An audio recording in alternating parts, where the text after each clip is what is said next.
When my grandmother passed away, my whole world felt quiet. She was the kind of person who made every room warmer just by being in it. She told stories, laughed softly, and always squeezed my hand like she was passing strength into me. When I got the news, it felt like someone had pushed a heavy stone into my chest. A few days later, Mom handed me a small box. Inside was Grandma's ring, her rosary, and a little folded note. My hand shook as I opened it. In her tiny handwriting, she wrote, "Please take care of each other." I read it again and again.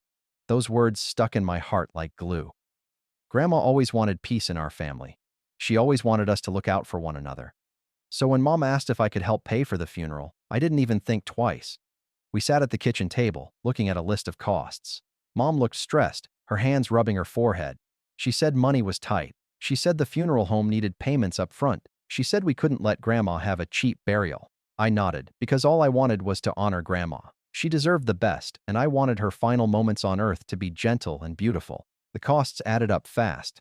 The casket was $4,800. The flowers were $600. The burial plot fee was $1,100. By the time everything was listed, the total was $6,500. I swallowed the number. It was a lot, more than I'd ever spent at one time. But I didn't argue. I didn't question it. I didn't think about myself. Grandma always helped me, loved me, guided me. Paying for her funeral felt like the smallest gift I could give her. I told Mom I would cover it all. She cried and said, "Thank you, baby. You saved us." For a while, I felt good about my choice. The funeral was peaceful. The casket looked beautiful. The flowers smelled sweet. People hugged me and said Grandma would be proud. I tried to smile, even though my heart still hurt from losing her. After the burial, life slowly went back to normal. I went back to work. I tried to move forward. Then, 3 weeks later, my phone buzzed. It was a message from my cousin. She wrote, "Have you seen this?" Then she sent a link. I clicked on it without thinking. The page loaded slowly, and when the title appeared, my stomach flipped upside down. It was a GoFundMe page, started by my mother. The picture at the top was Grandma smiling on her porch. The caption underneath said, "We are drowning in funeral debt. Please help us bury our beloved Mom." I felt my hands go cold. My eyes stayed glued to the screen. The fundraiser had $14,200 raised. $14,200. More than double what the funeral cost. More than double what I paid. My heart pounded so hard I could hear it in my ears. I scrolled down the page. Mom had written paragraphs saying we couldn't afford anything. She said the family was heartbroken and helpless. She said every dollar helped. People had left comments saying they were praying for us, saying they hoped we could give Grandma a proper goodbye, saying they were sending love to our struggling family. Struggling? Mom wasn't struggling. The funeral was already paid. By me. I stared at the number again. $14,200 raised. Money donated by people who trusted her. Money given out of kindness. Money collected on top of the $6,500 I had already spent. A heavy truth settled on me like a dark cloud. I thought I was giving out of love. I thought I was doing what Grandma wanted. I thought I was helping my family. But instead, someone else was using my kindness to fill their pockets. And suddenly, the note Grandma left me felt even heavier inside my chest. Please take care of each other. I just never thought someone would take advantage of that. Growing up, there was always one person in our family who could do anything she wanted and never get in trouble for it. Her name was Lily. She was my cousin, and everyone called her the perfect girl. She had the long hair, the pretty smile, the good grades, the sweet voice, all the things grown-ups loved. Whenever she walked into a room, the adults lit up like she carried sunshine in her pockets. Meanwhile, I could barely sneeze without someone sighing at me. If Lily forgot homework, people said she was overwhelmed. If Lily stole from a store once, Mom said, "She's just confused." If Lily rolled her eyes at elders, they laughed and called her feisty. But if I breathed too loudly, Mom snapped, "Jason, lower your voice, you're stressing us." I learned early that Lily could do wrong and still be right, and I could do right and still be wrong. She wasn't mean to me growing up, she just didn't see how different we were treated. She lived in a world where everyone believed her, forgave her, praised her. I lived in a world where I felt like a problem just for existing. I tried to ignore it over the years, but now, after Grandma's funeral, all those old feelings rushed back like they were waiting for the perfect moment. The moment came the day I discovered the GoFundMe. My cousin Lily had posted it everywhere, on Facebook, on Instagram, on Twitter, even in group chats with family friends. The page had my grandmother's smiling photo at the top. But below it, Lily added more pictures. One of Grandma in the hospital bed, tubes in her arms, eyes half open and tired. I couldn't breathe when I saw that photo. Grandma never wanted people to see her like that. She told me once, "I want people to remember my smile, not my sickness." But Lily used that picture anyway, to make people donate, to make the story look sadder, to make the fundraiser spread faster. She added long paragraphs saying our family was struggling and unable to pay for the burial. She wrote that every dollar helps us give Grandma the goodbye she deserves. And because everyone loved Lily and believed everything she said, people donated without thinking twice. The donations kept rising. $500, $1,200, $3,000, $7,000, $14,200, all for a funeral that was already paid for. Paid by me. Every last part of it. I stared at the screen in disbelief. I had paid $6,500 myself. Casket, flowers, burial plot, everything. I paid because I loved Grandma. I paid because Mom asked me. I paid because I thought that's what take care of each other meant. But now my grandmother's face was being passed around like a sad story, just to bring in more money. Money no one needed. Money I never asked for. Money being collected by people who didn't even pay for the funeral. And Lily, sweet, perfect Lily, was the one pushing the fundraiser the hardest. She posted captions like, "Please help us in this painful time. Our hearts are broken. We can't do this alone." People commented, "Bless you, Lily, for organizing this," and "You're such an angel." Angel. I felt anger crawl up my throat. I wasn't angry that Lily shared the fundraiser. I was angry that she shared it knowing the funeral was covered. I was angry she used Grandma's last hospital picture. I was angry that the whole family praised her, while I quietly paid the entire bill. And deep down, something even worse hit me. Grandma asked us to take care of each other. But somehow, I was the only one doing it. After seeing the GoFundMe page, I sat in my room staring at my phone. My hands felt cold. My heart felt heavy, like a brick was sitting on it. I kept thinking maybe I was wrong. Maybe I misunderstood something. Maybe the funeral really did cost more than I was told. Maybe there was a bill I didn't know about. Maybe, just maybe, there was some explanation that didn't make my stomach twist in anger. But something deep inside me whispered that the truth was worse than I wanted to admit. I took a slow breath and decided to call the funeral home myself. My fingers felt stiff as I dialed the number. I had spoken to the funeral director before when we were planning Grandma's service. He had been calm and respectful. I hoped he would tell me something that made sense, something that fixed the tornado inside my head. The phone rang 2 times before he answered. "Good afternoon, Green Maple Funeral Services," he said. His voice was steady, the same as it was weeks ago. I swallowed hard. "Hi, this is Jason Cole," I said. "I had a question about my grandmother's funeral." My voice cracked a little, but he didn't rush me. He waited quietly. "Yes, Jason. How can I help you?" he asked gently. I closed my eyes for a second and forced myself to say it. "Sir, was the funeral paid?" There was a short pause. Papers rustled. He typed something into his computer. My heart pounded while I waited.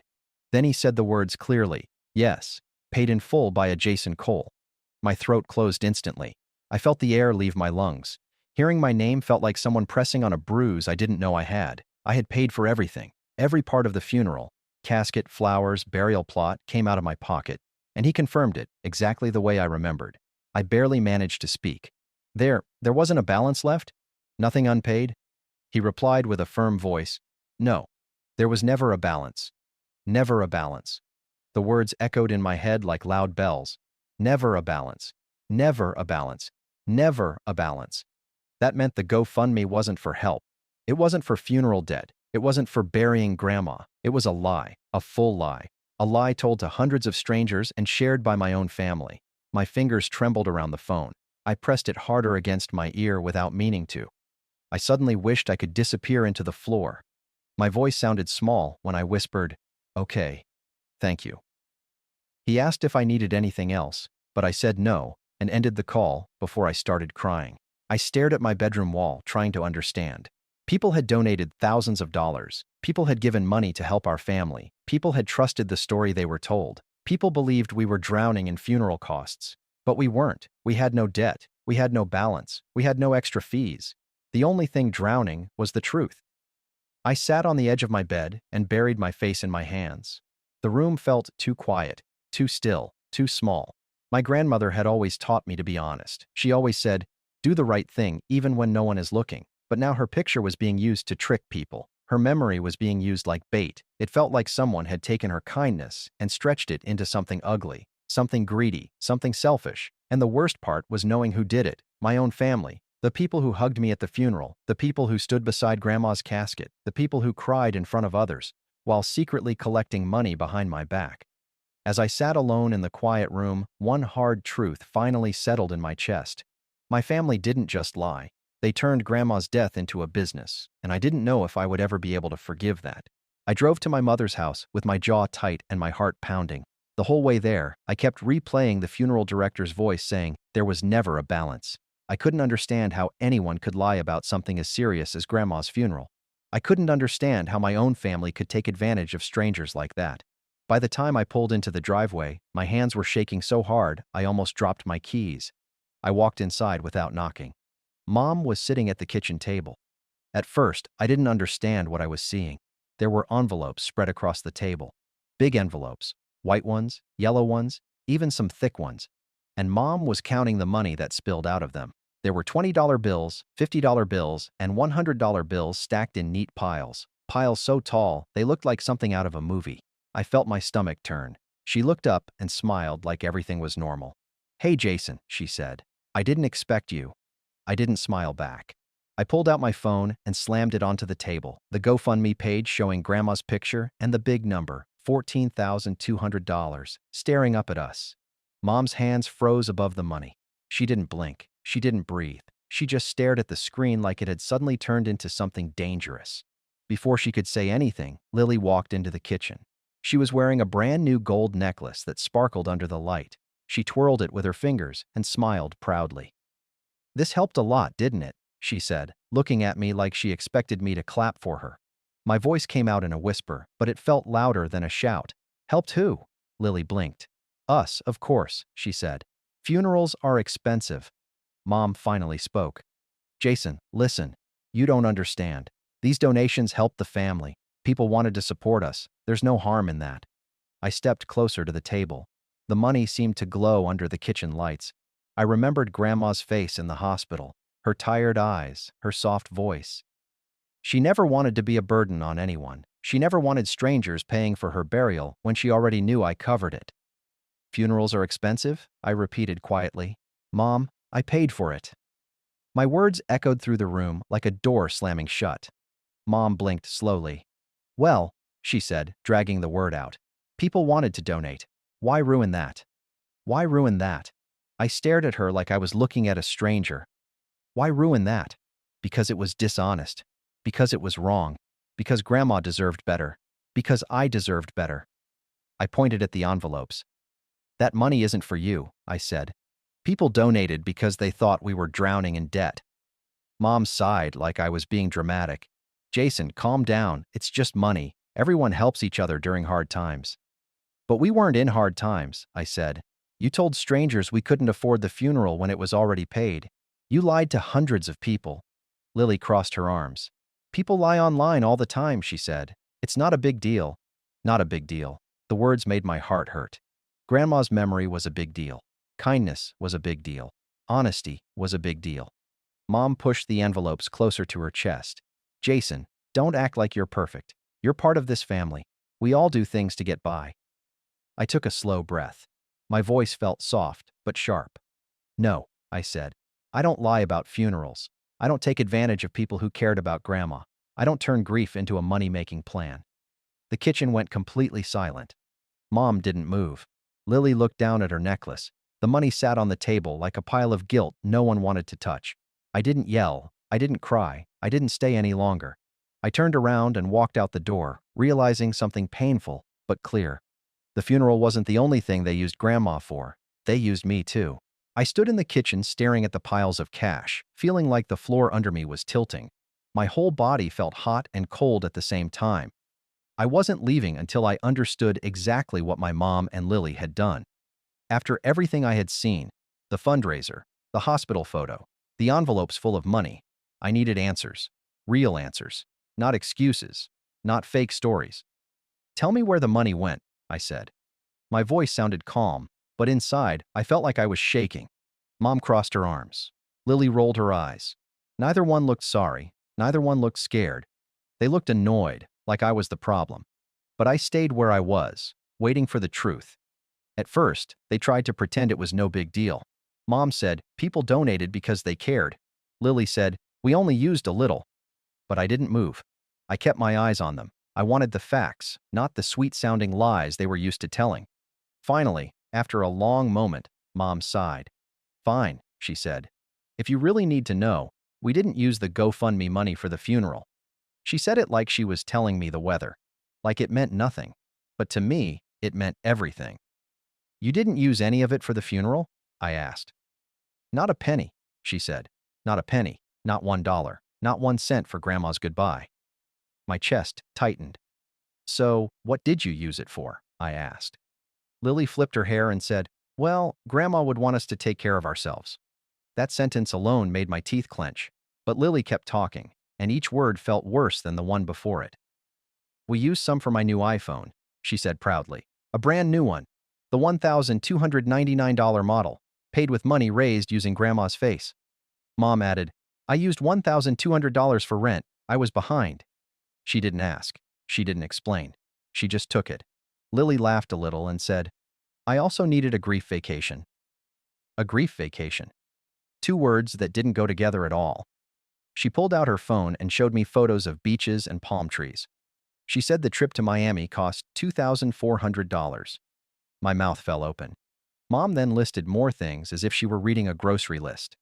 Clothes, a few things for the house, it's not a big deal. But it was a big deal. Every item felt like another punch. Clothing haul, $870. A self-care retreat, $1,050. A new sofa, $900. DoorDash orders, more than $300. They weren't even done. Lily smiled proudly and said, I used the rest for my car down payment. I stared at her, waiting for her to say she was joking, but she wasn't. She used $4,000, raised for funeral debt, to buy herself a car. I couldn't speak for a moment. I felt like my throat closed. My hands felt numb. This wasn't a misunderstanding. This wasn't a mistake. This wasn't confusion. This was a scam. A scam built on Grandma's death. A scam shared online by the perfect girl. A scam protected by a mother who cared more about money than truth. When I finally found my voice, it came out low and hollow. So, Grandma's face was used to buy iPhones, vacations, food deliveries, and cars. Neither of them answered. They didn't have to. I could see the truth in the piles of cash. I could see the truth in Lily's gold necklace. I could see the truth in Mom's new sofa sitting behind her. My grandmother, the woman who always gave and never asked for anything, had been turned into a profit machine, a money-making story, a way to collect cash from strangers who truly cared. And my own family chose to build that machine, not out of grief, not out of love, but out of greed. I stood in the kitchen staring at my mother and Lily, waiting, just waiting for one of them to look guilty, to look sorry, to look even a little bit ashamed, but they didn't. They stood there in front of piles of cash like it was normal, like it was fine, like I was the only one making a big deal out of using Grandma's death as a fundraiser. Mom crossed her arms tightly. She lifted her chin the same way she always did when she wanted to look confident, even if she was wrong. Funerals aren't just about money, she said. They're emotional. We were heartbroken. I blinked slowly. Yes, we were heartbroken. Grandma loved us. She raised us. She cared for us. Her passing hurt me deeply. But Mom wasn't talking about losing Grandma. She was talking about collecting money. Lily stepped forward. She looked proud of herself, like she had given a speech and expected applause. She said, people donate for feelings, not facts. She said it like it was some kind of clever rule she learned in school.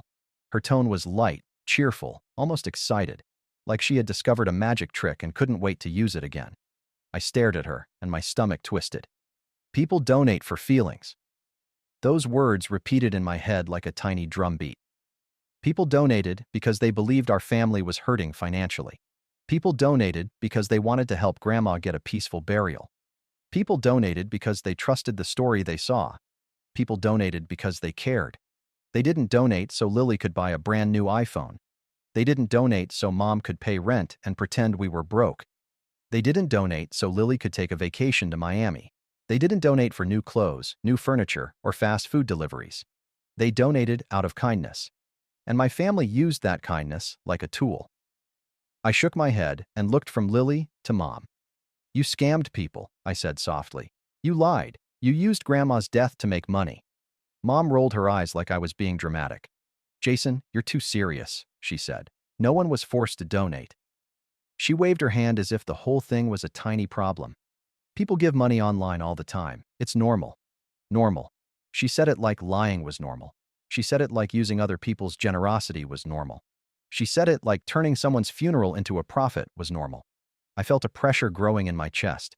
You could have told me, I said. You could have said you needed help. You could have been honest about everything. My voice shook. Instead, you let strangers pay for things that were already paid. Lily shrugged. Well, it's done now, she said. No point getting upset. She laughed a little, like the whole thing was a joke only she understood. She didn't see the wrong. She didn't see the harm. She didn't even see the truth staring her in the face. I looked at the pile of cash again. It felt like it was staring back at me. Every bill represented a person who cared, a person who believed, a person who trusted my family. And none of that mattered to them. What mattered was the iPhone, the trip, the clothes, the car. Mom placed her hands on her hips. Jason, no one is asking you for more money. So why are you angry? She sounded annoyed, almost offended that I dared to question her. Why was I angry? Because Grandma deserved better. Because strangers didn't deserve to be tricked. Because I didn't deserve to be lied to again. Because our family had fallen so far from the truth that they couldn't even see it anymore. I took a deep breath. My hands felt cold. My heart felt heavy. They weren't sorry. They weren't ashamed. They believed what they did was normal. And that realization hurt more than the money ever could. Because how do you fix something when the people who broke it don't believe they did anything wrong? I stood in the kitchen, staring at the piles of money scattered across the table. The air felt heavy. My hands felt cold. I could hear my own heartbeat in my ears. My mom and Lily kept talking over each other, acting like everything they did was normal, but I felt something rising inside me, something I hadn't felt before. I felt firm. I felt steady. I felt done. So I finally said the words that had been sitting in my chest like a stone. I'm reporting this, I said. All of it. The room stopped. Everything went quiet for half a second. Then the shouting started. Lily was the first to react. She jumped back like I had thrown something at her. Her face turned bright red. Are you insane? She screamed. I'll lose my followers. She clutched her phone like it was a fragile baby she had to protect. Lily cared more about her online image than about Grandma's memory. She wasn't thinking about the truth. She was thinking about likes, shares, and comments. Then Mom started yelling. She looked shocked, angry, and scared all at once. Her voice rose higher than I had ever heard. You'll destroy our reputation, she shouted. People will think we're criminals. I stared at her, feeling something snap inside me. Our reputation? I repeated quietly. I almost laughed, but it wasn't funny.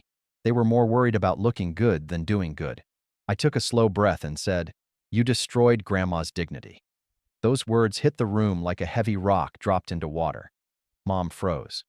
Lily froze. Even the house felt silent for a moment. Grandma's dignity, her memory, her kindness, her final goodbye. They had turned all of that into money, into a fundraiser, into a pile of cash sitting on the table, into new phones and vacations and car payments. The truth stung more than any shout. Mom suddenly slammed her hand on the kitchen table so hard that a stack of cash slid off the edge and fell onto the floor. The bills scattered everywhere, slipping under chairs and flipping across the tiles like loose leaves. The sound echoed through the whole house. That is enough, she yelled. But it wasn't enough. Not for me. Not for what they had done. Not for the truth that Grandma deserved. I looked at the money on the floor. I looked at the envelopes still stacked on the table. I looked at my cousin holding her necklace like it gave her power. And then I looked at my mother, who was breathing hard, her face red with anger. Everything inside me felt clear. You used her picture, I said. You used her hospital photo. You used her name. You made strangers cry and donate. And then you spent the money on yourselves. Lily stomped her foot. It's not that deep, she snapped. People donate all the time. I shook my head. They donated to help Grandma, I said. Not to buy you a vacation. Mom pointed at me with shaking fingers. Jason, stop this right now, she said. You are part of this family. You do not report your family. I stood taller. My hands were still cold, but my voice was steady. I don't report my family, I said. I report fraud. Mom's eyes widened like she had been hit with cold water. Lily crossed her arms and muttered, "You're so dramatic." But I wasn't dramatic. I was done. Done being manipulated. Done being guilt-tripped. Done watching them twist Grandma's memory into money. I bent down, picked up one of the fallen bills, and placed it quietly back on the table. Then I looked at both of them and said slowly and clearly, "If you cared about Grandma even half as much as you care about that money, none of this would have happened." And for the first time, neither of them had anything to say.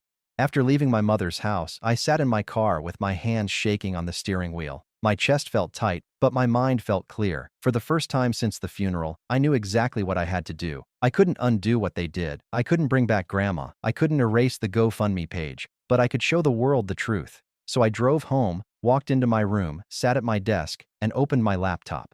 The screen lit up, and I opened a folder. Then I began saving everything. Every screenshot, every piece of proof, every lie they had tried to hide. First, I saved the funeral receipt. The big one with my name printed at the top, showing the entire funeral was paid in full by me. It had the date, the funeral home name, and the words "paid in full" written clearly in bold letters. Next, I saved the GoFundMe page, Grandma's picture, the big donation number, the sad-looking story Mom and Lily wrote. Every part of it was a lie. Then I took screenshots of the comment section. People wrote things like, "We are praying for your family. I hope this helps. You deserve support." Reading those messages hurt. Those people gave money because they cared, and they had no idea the money was being used for phones, vacations, and shopping sprees. I scrolled down and saved the donation list, names, amounts, dates. Some people donated $10. Others gave $100. One person even donated $500 because they thought my family was struggling. But we weren't struggling, not with funeral costs, not with bills. The funeral was already paid. Then I took screenshots of the withdrawals from the GoFundMe account. The dates matched the days Lily bought her iPhone, booked her vacation, and paid for the self-care retreat. The numbers made my stomach twist, but they were proof. I added the photos I took earlier of the cash envelopes scattered across Mom's table, the stacks of $20, $50, and $100. The money that wasn't used for Grandma at all. Last, I added screenshots of the bank transfers from my own account. The ones showing the exact funeral amount, $4,800 for the casket, $600 for flowers, $1,100 for the burial plot. Every detail mattered. By the time I finished gathering everything, I had a full folder of evidence. It felt heavy, even though it was just digital files, because each screenshot told the truth that my family didn't want the world to see. I opened my email, took a deep breath, and typed to the GoFundMe fraud department. My message said, "My grandmother's funeral was paid in full. My family used the fundraiser money on personal items. Here is every piece of proof." I attached the entire folder and hit send. But that wasn't all. My chest shook as I opened my social media. I knew this would explode. I knew it would reach everyone. But people needed to know. Everyone who donated deserved to hear the truth straight from the person who actually paid for the funeral. So I wrote, "My grandmother's funeral was paid in full. Every donation was taken and spent on personal items. Please do not donate to my family anymore." I posted the screenshots. I posted the receipts. I posted the facts. And then the comments poured in. People were furious. Furious that they were lied to. Furious that Grandma's picture was used for money. Furious that a family would trick kind strangers during a time of grief. Some people wrote, "I want my money back. This is disgusting. Who would do this? I donated because I cared. This is heartbreaking. I hope GoFundMe shuts it down." The notifications didn't stop. My phone buzzed every few seconds. The whole town saw it. My entire family saw it. Even people I didn't know shared my post. I sat back in my chair with tears in my eyes. Not because of the anger, not because of the comments, but because the truth was finally out. And for the first time since Grandma passed, I felt like I was honoring her. Not with money, not with flowers, but with honesty.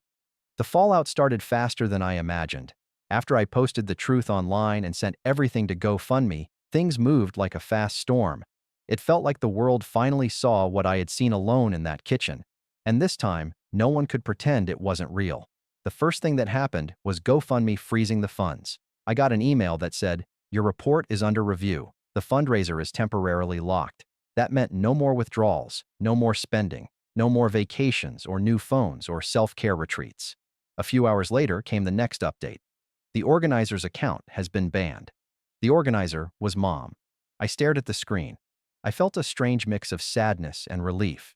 Sad, because I never wanted things to end this way. Relief, because finally, someone outside the family saw the truth. But the fallout didn't stop there. The news spread across town. People who donated began requesting refunds.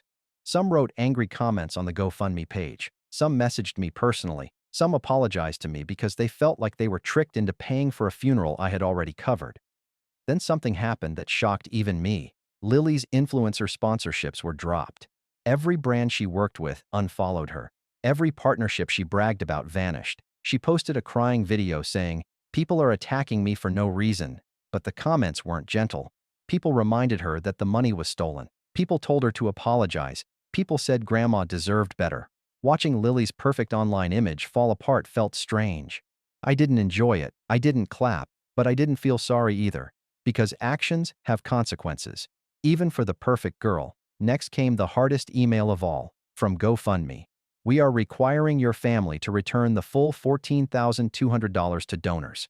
Full amount, every dollar, every penny taken from Grandma's name." The email said they were investigating deeper. The email said they would involve law enforcement if needed. The email said our family violated their honesty rules.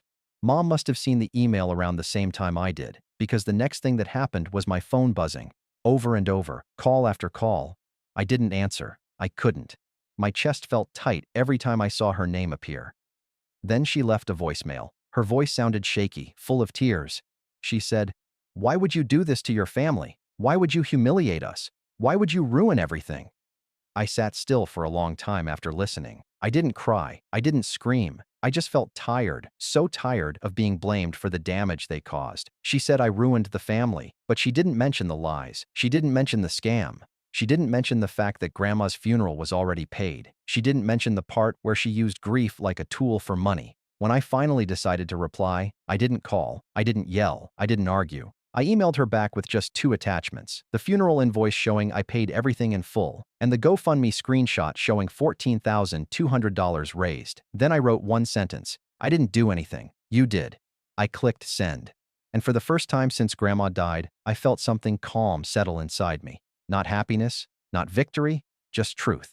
Mom tried to hide it. Lily tried to defend it. But the world had seen it now, and they could no longer pretend the fundraiser was for Grandma's funeral, because the funeral was paid. The grief was real. But the fundraiser, that was a lie built for profit. And now everyone finally knew. After everything that happened, I knew I couldn't stay in that town anymore. Everywhere I went, I felt the weight of what my family had done.